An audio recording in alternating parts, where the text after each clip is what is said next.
Anandi doctor আদিদেব লাহিড়ীর বাড়িতে যখন আবার ঠাম্মির চিকিৎসার জন্য আসে তখন আনন্দীকে দেখে খুব ক্ষেপে ওঠে আদিদেবের বাবার বান্ধবী।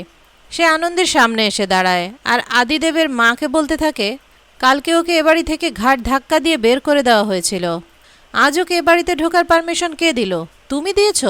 সে চিৎকার করে যখন আদিদেবের মাকে এভাবে প্রশ্ন করতে থাকে আদিদেবের মা ভীষণ ভয় পেয়ে যায় আর চোখ বড় বড় করে তার দিকে ভয় পেয়ে তাকিয়ে থাকে।